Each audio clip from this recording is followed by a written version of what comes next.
Hello friends, welcome objective judiciary.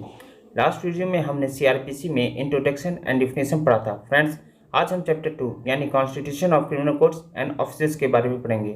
Friends, अगर आपने हमारी पुरानी वीडियो नहीं देखी है तो डिस्क्रिप्शन में लिंक दी हुई है, आप उसको देख सकते हैं।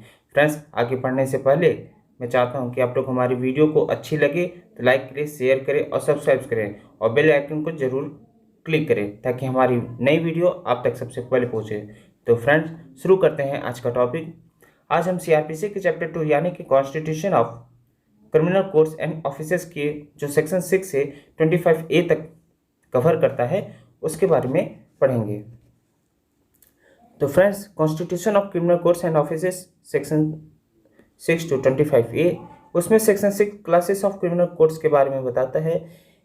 और क्रिमिनल कोड्स के कितने क्लास होंगे, तो सेक्शन 6 के अनुसार high court under constituted under any law, मतलब कोई ऐसा कोर्ट जिसको अलग से बनाया गया किसी फास्ट ट्रैक कोर्ट, जैसे क्रिमिनल केसेस को जल्दी से डिस्पोजल करने के लिए। तीसरा है कोर्ट ऑफ सेशंस। उसके बाद आता है judicial magistrate first class and metropolitan magistrate, judicial magistrate second class, फिर लास्ट में आता है एग्जीक्यूटिव मजिस्ट्रेट। फ्रेंड्स, यहाँ पे मेट्रोपॉलिटन मजिस्ट्रेट मतलब ये महानगर का क्षेत्र हो गया। महानगर क्षेत्र का जो मजिस्ट्रेट होगा उसको हम मेट्रोपॉलिटन मजिस्ट्रेट कहेंगे। मेट्रोपॉलिटन एरिया वैसे एरिया होते हैं, जैसा कि सेक्शन 8 में भी हम आगे पढ़ेंगे, कि जिनकी पॉपुलेशन 10 लाख या 1 मिलियन से ज़्यादा होती हैं। ओके फ्रेंड्स, आगे बढ़ते हैं।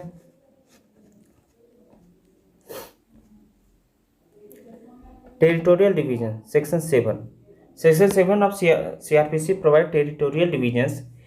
इनके अनुसार क्या है, every state shall have session division and consist of session division and every session division shall be district और कंसिस्ट ऑफ डिस्ट्रिक्ट। तो प्रत्येक स्टेट में जितने भी डिस्ट्रिक्ट होंगे उतने सेशन डिवीजन होंगे, लेकिन अगर चाहें तो एक ही डिस्ट्रिक्ट को 2-3 डिस्ट्रिक्ट मिला के एक सेशन डिवीजन बना सकते हैं। Metropolitan area shall be separated session division and district. जो महानगर हमारे होंगे उनका एक अलग से सेशन डिवीजन होगा और अलग से एक डिस्ट्रिक्ट होगा। Power of alteration in limits and number of division and district is to state government with the consultation of the high court.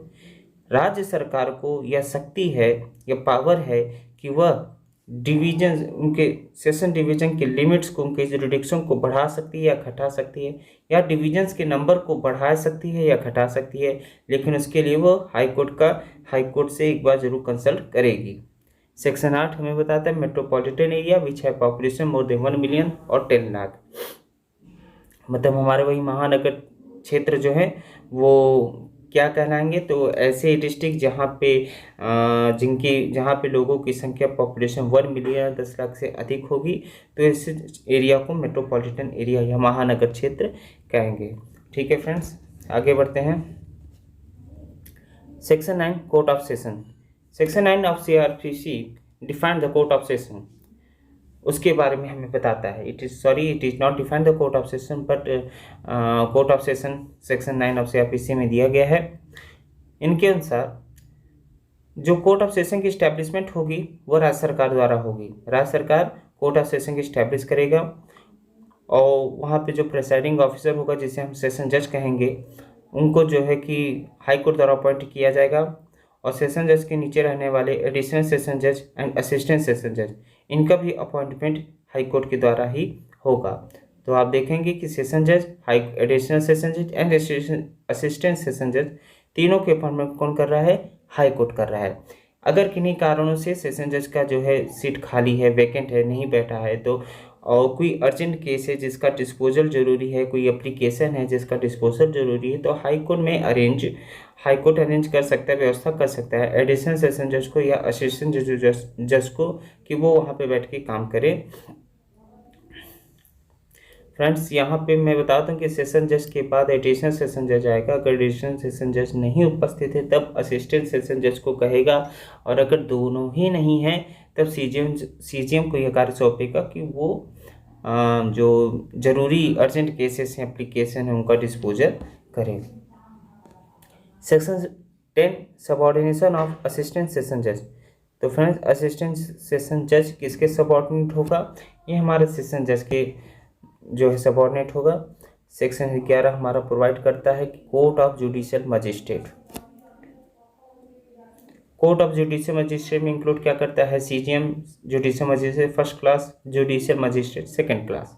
तो establishment of court of judicial magistrate first class and judicial magistrate second class in every district by the state government, यानी कि state government द्वारा establishment होगी इन court की, but with the after consultation with the high court, high court से consultation करने के बाद इनके जो मजिस्ट्रेट होंगे उनकी भी अपॉइंटमेंट हाई कोर्ट के द्वारा ही होगी। ये सेक्शन 11 में दिया गया है। सेक्शन 9 में हमें दिया गया था कि सेशन जज, एडिशनल सेशन जज एंड असिस्टेंट सेशन जज की जो अपॉइंटमेंट होगी वो हाई कोर्ट द्वारा करेगी, लेकिन सेक्शन 11 में हमारे दिया गया है कि कोर्ट ऑफ जुडिशियल मजिस्ट्रेट की जो मजिस्ट्रेट होंगे उनकी अपॉइंटमेंट हाई कोर्ट करेगी। हाई कोर्ट में confirm the power of judicial magistrate first class and second class to any member of judicial service functioning as a judge in civil court। Civil court में कार्य कर रहे जज जो judicial service से जुड़े हुए हैं उनको judicial magistrate first class and second class की पावर कन्फर की जा सकती है, और ये कौन करेगा? ये हाई कोर्ट करेगा। फ्रेंड्स, कई बार आप लोगों ने सुना होगा कि जो सिविल जज हैं उनको जो है क्योंकि बेंच बदल जाती है, फिर बाद में जो है वो क्रिमिनल केसेस देखते हैं, गैंगस्टर केसेस देखते हैं, बेल वाले केसेस देखते हैं, फैमिली केसेस देखते हैं। तो ऐसे इनका जो है कि जुरिडिक्शन चेंज होता रहता है। तो वही हमें सेक्शन 11 का जो तीसरा पॉइंट ये दिख रहा है, वही ये बात कहता है कि कोई जुडिशियल सर्विस का फंक्शन कर रहा है, कोई जज सिविल कोर्ट में है, वो सिविल कोर्ट का जज है, तो वो क्रिमिनल केसेस को भी देख सकता है, लेकिन यह पावर जब हाई कोर्ट उसको कन्फर करेगी तब होगा। ठीक friends, section 12 CGM and ACGM, chief judicial magistrate and additional chief judicial magistrate, ये सेक्शन 12 हमें बताता है। इनका भी अपॉइंटमेंट कौन करेगा? हाई कोर्ट करेगा। और हाई कोर्ट क्या करेगा कि हाई कोर्ट में appoint judicial magistrate first class to CGM and ACGM. High court के पास high court judicial magistrate first class प्रथम श्रेणी के न्यायिक मजिस्ट्रेट को या तो सीजीएम और एसीजीएम दोनों में से किसी में भी वो अपॉइंट कर सकता है। जो हमारा एसीजीएम होता है उनके पास लगभग वही पावर होती है या कोई सीजीएम की ही पावर होती है। ऑल और एनी पावर ऑफ सीजीएम, इसका मतलब ये दिख रहा है कि सीजीएम या तो एसीजीएम के पास वही शक्तियाँ होंगी जो सीजीएम के पास होंगी, या एनी पावर ऑफ सीजीएम या सीजीएम की ही कोई पावर इनको कंफर की जाएगी। हाई कोर्ट में also designated any judicial magistrate first class to be sub divisional magistrate. High court किसी भी जुडिशियल मजिस्ट्रेट फर्स्ट क्लास को, इसी व्यक्ति को ही, इसी जज को ही सब डिवीजन मजिस्ट्रेट के रूप में डिजिग्नेट कर सकता है। सेक्शन 13 स्पेशल जुडिशियल मजिस्ट्रेट, किसी पर्टिकुलर केस या क्लासेस ऑफ केस के डिस्पोजल के लिए केंद्र सरकार या राज्य सरकार अगर उनको लगता है कि एक स्पेशल जुडिशियल मजिस्ट्रेट को अपॉइंट करना चाहिए, तो इनके रिक्वेस्ट करने पर हाई कोर्ट ऐसे स्पेशल जुडिशियल मजिस्ट्रेट को अपॉइंट करेगा। लेकिन फिर से बता दूं फ्रेंड्स, फॉर पर्टिकुलर केसेस और classes of cases, for disposal of particular cases और classes of cases, state government और सेंट्रल गवर्नमेंट में request to the high court to appoint special judicial magistrate. इनकी क्वालिफिकेशन क्या होगी स्पेशल जुडिशियल मजिस्ट्रेट की? Who hold और held, जो hold किया है या कर चुका है, any post under the government में appoint as SJM that is special judicial magistrate if he possesses the qualification and experience in relation to legal affair as specified by high court. High court के द्वारा specified किया गया कोई भी legal affairs द्वारा कोई experience holder या qualification करने वाला व्यक्ति जो गवर्नमेंट में किसी पद पे काम कर रहा है या कर चुका है, उसको स्पेशल जुडिशियल मजिस्ट्रेट के रूप में अपॉइंट किया जाएगा। इनका टेनर कितना होगा फ्रेंड्स? तो इनका टेनर जो है not exceeding 1 year at a time, यानी कि एक बार में 1 साल से ज़्यादा नहीं होगा। आगे बढ़ते हैं friends, section 14 local jurisdiction of judicial magistrate. इनके अंडर द सेक्शन 14 प्रोवाइड क्या करता है कि under the control of high court, high court के कंट्रोल के अंतर्गत CGM define the local limits और जुडिक्शन ऑफ जुडिशियल मजिस्ट्रेट या स्पेशल जुडिशियल मजिस्ट्रेट। तो जुडिशियल मजिस्ट्रेट और स्पेशल जुडिशियल मजिस्ट्रेट हैं, उनकी लोकल लिमिट्स या उनका जुडिक्शन क्या होगा, ये हमारा डिफाइन करेगा chief judicial magistrate CGM, but ये under the control of high court रहेगा। ठीक फ्रेंड्स, आगे बढ़ते हैं। Section 15 subordination of judicial magistrate. जितने भी हमारे सीजीएम हैं वो सब सबऑर्डिनेट होंगे सेशन जज के, और जितने हमारे judicial magistrate whether is the first class, second class और special judicial magistrate, they are subordinate to the chief judicial magistrate.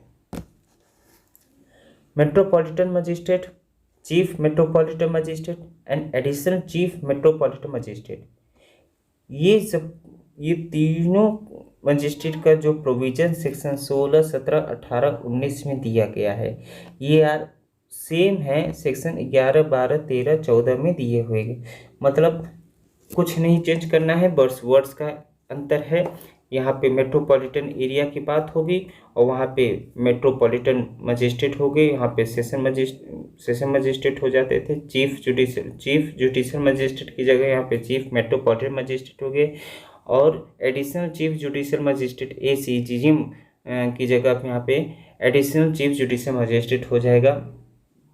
Friends, बाकी सेक्शन 16, 17, 18 आर एक साथ सेक्शन 11, 12, 13 एंड 14। ओके फ्रेंड्स, आगे बढ़ते हैं। Executive magistrate. एग्जीक्यूटिव मजिस्ट्रेट हमारे CRPC में section 20 से 23 तक दिया गया है। इसमें क्या है, एग्जीक्यूटिव मजिस्ट्रेट जो हम जैसा कि जानते हैं SDM, ADM, DM ये सब होते हैं। तो सेक्शन 20 में हमें बताता है कि state government in every district, प्रत्येक जिले में, एंड मेट्रोपॉलिटन एरिया, अगर मेट्रोपॉलिटन एरिया है तो मेट्रोपॉलिटन एरिया में, appoint as many person as executive magistrate and shall appoint one of them as DM। जितने चाहे उतने एग्जीक्यूटिव मजिस्ट्रेट अपॉइंट कर सकता है और उनमें से किसी एक को DM डिस्ट्रिक्ट मजिस्ट्रेट के रूप में अपॉइंट करेगा। सेक्शन 21 फ्रेंड्स दिया है कि स्पेशल एग्जीक्यूटिव मजिस्ट्रेट के बारे में दिया गया है, जिसको भी अपॉइंट किया जाएगा स्टेट गवर्नमेंट द्वारा। और एग्जीक्यूटिव मजिस्ट्रेट की जुरिडिक्शन क्या होगा, उनको लोकल जुरिडिक्शन क्या होगा, वो हमारा सेक्शन 22 में दिया गया है। सेक्शन 23 में हमारा सबऑर्डिनेशन ऑफ एग्जीक्यूटिव मजिस्ट्रेट है। एग्जीक्यूटिव मजिस्ट्रेट किसके सबऑर्डिनेट होंगे, तो जितने भी एग्जीक्यूटिव मजिस्ट्रेट हैं अदर देन ADM को छोड़कर वो सब DM के सबऑर्डिनेट होंगे। All executive magistrate other than ADM are subordinate to DM। तो ये हमारा एग्जीक्यूटिव मजिस्ट्रेट का प्रोविजन था। फ्रेंड्स, आगे बढ़ते हैं। पब्लिक प्रोसिक्यूटर, इनकी अपॉइंटमेंट कौन करेगा, इनकी योग्यता क्या होगी इनके अपॉइंटमेंट की, इसके बारे में देखते हैं। फॉर हाई कोर्ट, अगर आप हाई कोर्ट में PP यानी कि पब्लिक प्रोसिक्यूटर या APP एडिशनल पब्लिक प्रोसिक्यूटर की अपॉइंटमेंट कर रहे हैं, तो इनका अपॉइंटमेंट किसके द्वारा होगा, केंद्र सरकार या राज्य सरकार द्वारा, after the consultation with the high court से कंसल्टेशन करने के बाद। और इनकी एलिजिबिलिटी क्या होगी फ्रेंड्स, इनकी एलिजिबिलिटी यही है कि वो 7 साल या उससे अधिक के जो है एडवोकेट इन प्रैक्टिस रहे हों, तब जो है वो PP या APP हाई कोर्ट के लिए अपॉइंट हो सकते हैं। सेशन कोर्ट के लिए अगर आप PP कर रहे हैं या APP कर रहे हैं, तो इनकी भी नियुक्ति स्टेट गवर्नमेंट या केंद्र सरकार द्वारा होगी। The person who appointed should be advocate in practice 7 years और मोर। जिस पर्सन को आप PP या APP के रूप में नियुक्ति कर रहे हैं, उनकी जो है एडवोकेट इन प्रैक्टिस मतलब उनकी वकालत जो है 7 साल या उससे ज़्यादा रहनी चाहिए। इनकी नियुक्ति अब कैसे होगी, तो the advocate must be on the panel और prepare by the DM in the consultation with the session जज। डिस्ट्रिक्ट मजिस्ट्रेट सेशन जज से कंसल्ट करने के पास एक पैनल प्रिपेयर करेगा, जिसमें कि इन वकील जो हैं PP वकालत वकील हैं उनका नाम रहेगा, उनमें से चुना जाएगा या उनको लिया जाएगा। In case of appointment bye the state, अब अगर जिस राज्य में ये व्यवस्था नहीं है, डीएम का जो डीएम द्वारा बनाया गया पैनल का व्यवस्था नहीं है, तो उस केस में क्या होगा, तो अगर राज्य सरकार करेगी तो राज्य सरकार द्वारा जब कर रही होगी तो प्रोसिक्यूटिंग ऑफिसर की एक कैडर रहेगी और उन्हीं में से लोगों को चुना जाएगा। ठीक friends, the advocate must be on the panel prepared by the DM in consultation with session judge. In case of appointment by a state government in which regular category of prosecuting officer exists, the appointment shall be normally be made from amongst persons constituting the category. ठीक friends, आगे बढ़ते हैं। For any court, और अगर और किसी court के लिए आप कर रहे हैं तो an advocate in practice 10 year और मोर, वो एडवोकेट जो होगा उसकी वकालत जो है 10 साल है उससे अधिक होनी चाहिए। For the purpose of any case और classes of cases be appointed by the state government और central government as special PP. अगर किसी अन्य कोर्ट के लिए आप स्पेशल पीपी का अपॉइंटमेंट कर रहे हैं for the disposal of the any case class of cases के लिए, तब इनकी अपॉइंटमेंट, इनकी नियुक्ति राज्य सरकार द्वारा होगी और उन व्यक्ति की होगी जिनकी वकालत 10 साल से ऊपर होगी, 10 साल या उससे ऊपर होगी। For the court of magistrate, तो जो व्यक्ति पुलिस ऑफिसर नहीं है, any person who is not any person other than police officer, इनकी नियुक्ति कौन करेगा, केंद्र या राज्य सरकार। For the purpose of any particular assistant public prosecutor is not available, अगर असिस्टेंट पब्लिक प्रोसिक्यूटर अवेलेबल नहीं है उस केस में राज्य सरकार या केंद्र सरकार द्वारा होगा। और इनका कौन करेगा, the DM may appoint any other person to be assistant public prosecutor for that case, तो डीएम जो है किसी भी अन्य व्यक्ति को पब्लिक प्रोसिक्यूटर उस केस के लिए अपॉइंट कर सकता है। सच अदर पर्सन में भी पुलिस ऑफिसर, तो ऐसे व्यक्ति पुलिस ऑफिसर भी हो सकता है अगर he has not taken part in the investigation of that offense, अगर उस अपराध के लिए जिसका केस चल रहा है वह व्यक्ति, वह पुलिस ऑफिसर इन्वेस्टिगेशन का पार्ट ना रहा हो। दूसरा, he is not below the rank of inspector, वह इंस्पेक्टर के रैंक के नीचे का ना रहा हो।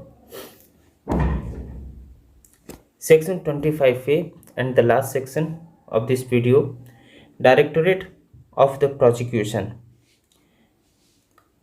डायरेक्टर ऑफ प्रोसिक्यूशन, ये इसकी स्टेप, इनका जो प्रोविज़न है वो ऐड किया गया है, इंसर्ट किया गया है बाय एक्ट 25 ऑफ 2005 द्वारा। तो स्टेट गवर्नमेंट इस्टेब्लिश करेगी डायरेक्टरेट ऑफ प्रोसिक्यूशन, जिसमें director of prosecution and as many deputy director of prosecution रहेंगे जितना उचित रहे। तो स्टेट गवर्नमेंट इस्टेब्लिश करेगी डायरेक्टोरेट ऑफ प्रोसिक्यूशन, जिसमें डायरेक्टर ऑफ प्रोसिक्यूशन एक व्यक्ति रहेगा, ये और कई ढेर सारे जितना राज्य सरकार उचित समझे deputy director of prosecution appoint कर सकती है। ये हमारे पहले सबसेक्शन में दिया गया है। क्वालिफिकेशन इनके क्या रहेगी, advocate with 10 year practice shall be appointed by the state government with concurrence of the chief justice of the high court. जो एडवोकेट 10 साल की प्रैक्टिस से ज़्यादा हो गया है उनके अपॉइंटमेंट राज्य सरकार द्वारा chief justice of high court से सहमति के बाद से करेगी। Function under the administrative control of the head of the home department of the state. In directorate का जो है फंक्शन होगा वो अंडर होगा head of home department in the state के। जो भी पीपी अपॉइंट किए जाएंगे अंडर सेक्शन 24(1) या 8 under the subordinate shall be subordinate to the director of prosecution, वो SAPP डायरेक्टर ऑफ प्रोसिक्यूशन के अंतर्गत रहेंगे जो अंडर सेक्शन 24 के क्लॉज 1 और क्लॉज 8 के अंतर्गत हो रहे हैं।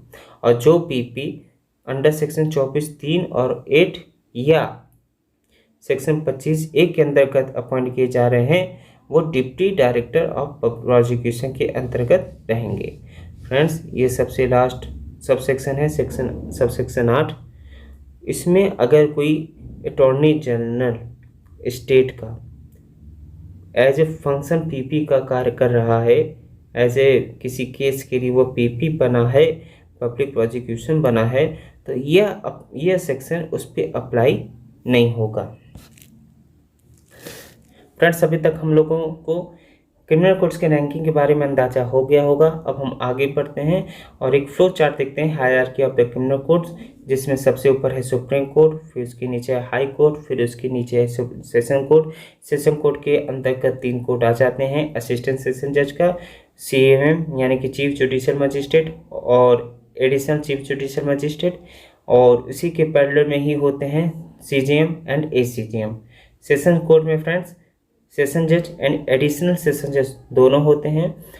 उसके बाद CMM के भी अंतर्गत 2 कोर्ट आ जाते हैं, एक मेट्रोपॉलिटन मजिस्ट्रेट, दूसरा जो है स्पेशल मेट्रोपॉलिटन मजिस्ट्रेट। और CJM के अंतर्गत हमारे जो है सब डिवीजन मजिस्ट्रेट आते हैं, जिसके अंतर्गत 2 और कोर्ट्स आते हैं, जुडिशियल मजिस्ट्रेट फर्स्ट क्लास या special judicial magistrate first class, और जुडिशियल मजिस्ट्रेट या special judicial magistrate second class. ठीक है फ्रेंड्स, तो आज हम लोगों ने चैप्टर 2 ऑफ CRPC यानी कि क्रिमिनल कोर्ट्स, उनकी क्लासेस क्या हैं, उनके कॉन्स्टिट्यूशन क्या है, उनके ऑफिसेस क्या हैं, इनके बारे में पढ़ लिया है। आशा है आप लोगों को समझ में आया होगा। अगर कोई डाउट होगा, कोई क्वेश्चन होगा, कोई सजेशन होगा, तो प्लीज़ आप कमेंट बॉक्स में मैसेज कर सकते हैं।